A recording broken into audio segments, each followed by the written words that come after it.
Hello पिलाने पूर्व अध्याय मु कोशीय श्वसन आरंभ करती जो आमने देखिले जे कोशीय श्वसन तीनोटी पर्याय अच्छी से ग्लाइकोलिसिस साइक्लिक अम्ल चक्र एवं इलेक्ट्रॉन परिवहन संस्था तीनोटी पूर्व वीडियो में तुमको ग्लाइकोलिसिस विषय कही आज आम अन्य दुईटी सोपान विषय पढ़ा प्रथम आम देखा चलो साइक्लिक अम्ल चक्र पिला साइक्लिक अम्ल चक्रटी तुमको पूर्व कही माइटोकॉन्ड्रिया जो आधार बा मैट्रिक्स अच्छी से ये संपादित होता है।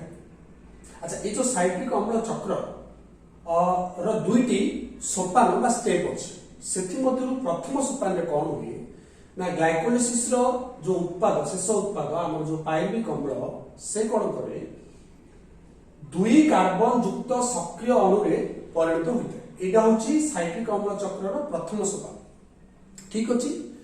द्वितीय सोपान ये जो दुई कार्बन युक्त सक्रिय अणु उत्पन्न है ये कौन करे ना एक 4 कार्बन ऑक्सालो एसिटिक अम्ल नामक एक ग्राहक अणु सह प्रतिक्रिया करी एक 6 कार्बन युक्त साइक्लिक अम्ल रे परिणत होता है।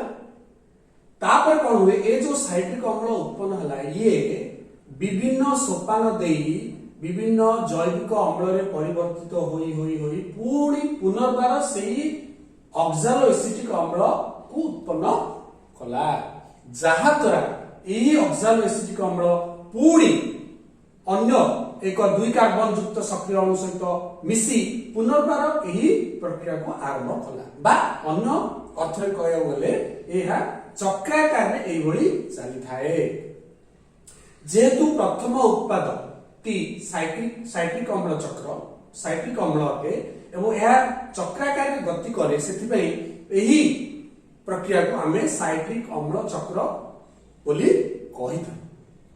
यह क्रेब्स चक्र बोली मध्य कहा जाए कहीं ना सार हांस क्रेब्स नामक एक जैव रसायनविद ब्रिटिश जैव रसायनविद यह प्रथम आविष्कार बा वर्णना करते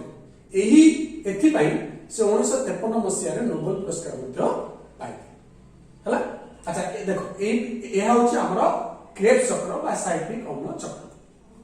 यही साइक्लिक अम्ल चक्र रे तुम देखिपो विभिन्न उत्पाद बाहर जमीक अंगारकाम्ल उत्पन्न होता है। देख पे ता संगे संगे सब मुख्य उत्पाद होची विभिन्न शक्ति संपन्न विजारित सहकारक बा कोएंजाइम जेमिति की NADH2 तुम देखिपो NADH2 उत्पन्न होबार ता संगे संगे FADH2 नामक अन्य एक विजारित सहकारक मध्य उत्पन्न होबार तुम देखिबो। यह आमर साइक्लिक अम्ल चक्र। परवर्ती सोपानटी जोड़ा कि तुमको कही इलेक्ट्रॉन परिवहन संस्था। अच्छा ये इलेक्ट्रॉन परिवहन संस्था की क्योंकि होता है पूर्व आम आलोचना कर माइटोकॉन्ड्रिया अंत झिली मध्य घटे। एटी तुम देखो माइटोकॉन्ड्रिया झिलीर एक वर्धित अंशर चित्र यही अंशटा देखुच जो ये अंशटा यहाँ हूँ माइटोकॉन्ड्रिया अंत झिलीर अंश यहाँ हूँ माइटोकॉन्ड्रिया बहि झिलीर अंश ए दुई झिली मध्य स्थानटी हूँ मध्यवर्ती स्थान ठीक अच्छे।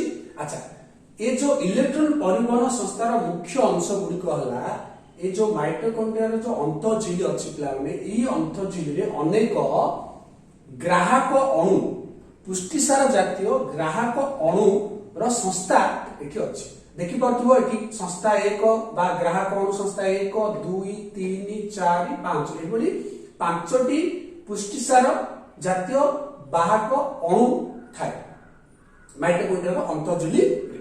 अच्छा एठी कौन हुए इलेक्ट्रॉन परिवहन संस्थार कार्य होने आमर ग्लाइकोलिसिस आरंभ करी क्रेब्स चक्र पर्यंत जो आमर जो विजारित सहकारक गुड़िक प्रस्तुत है जमी NADH2 FADH2 एगुड़िक इलेक्ट्रॉन परिवहन संस्था को प्रवेश करी सेमाने इलेक्ट्रॉन दान करती। एठी देख उदाहरण स्वरूप देख NADH2 बा FADH2 एमाने निजर इलेक्ट्रॉन को दान करती बाहक अणु को। इलेक्ट्रॉन जेतबे माने दान करती पिला माने प्रोटॉन मध्य बा H+ मध्य उत्पन्न होता है।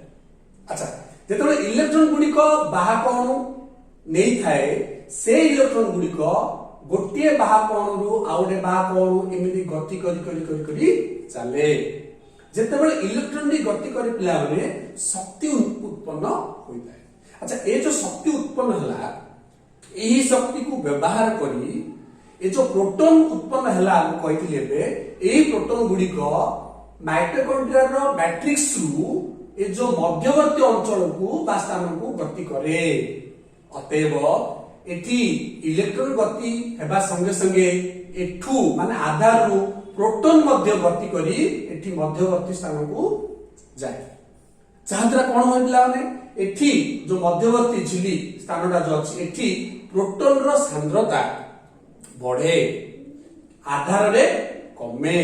अतएव एडू एतिक मध्य रे हमर जो प्रोटॉन रो सांद्रता मध्य रे गोटे पार्थक्य सृष्टि हला एहाको आमे इंग्रजी रे इलेक्ट्रिक पोटेंशियल बा विद्युत वाहक बल एक सृष्टि होता है। एठी हमर प्रोटॉन रो सांद्रता बढ़िबा जो एहाकू प्रोटॉन गति सक्षम बल मध्य कहै जाय। अच्छा ए जो प्रोटॉन गति सक्षम बल पिला माने एहा एक शक्तिर रूप कहले भूल हो काहेकि इलेक्ट्रॉन गति जोगु जो शक्ति उत्पन्न हला से शक्ति व्यवहार करी हमर जो प्रोटॉन गति सक्षम बलटी सृष्टि हेछि। एही प्रोटॉन गति सक्षम बल ही परवर्ती क्षेत्र रे एटीपी प्रस्तुत करे केतेबेले जेतेबेले ए जो प्रोटॉन पुनर्बार आधार मध्य को गति करे जेतेबेले गति करे से समय रे हमर एटीपी मध्य प्रस्तुत हुए। एथिपय एक मुख्य एंजाइम साहाय्य करे जो एंजाइम रो नाम होची एटीपी सिंथेज। एही एटीपी सिंथेज द्वारा हमर ए जो हमर जो प्रोटॉन गति सक्षम बल द्वारा एटीपी प्रस्तुत होइता है। ए जो प्रोटॉन आसिला आधार मध्य को एही प्रोटॉन प्लस ए जो इलेक्ट्रॉन एमाने अम्लजान सहित प्रतिक्रिया करी जल प्रस्तुत करंती। अतएव ए जो इलेक्ट्रॉन गति करी गला परिशेष रे ताकू ग्रहण करे किए अम्लजान ग्रहण करी जल प्रस्तुत करे। एटा होचे हमर इलेक्ट्रॉन परिवहन संस्था। अतएव आमे आरंभ कले ग्लाइकोलिसिस रु तापरे साइक्लिक अम्ल चक्र तापरे हमर इलेक्ट्रॉन परिवहन संस्था सरिला। अतएव आमे देखिबा कोन कोन उत्पाद शेष रे आमे पाइले देखिले प्रथमे तो हमर मुख्य उत्पाद एटीपी पाइले एठी आमे जल मध्य पाइले ता संगे संगे पिला माने आमाने भिन्न भिन्न स्थान रे अंगारक अम्ल मध्य पाइले। अतएव कोशीय शोषण शेष उत्पाद सेति में अंगारक अम्ल जल और एटी ठीक अछि।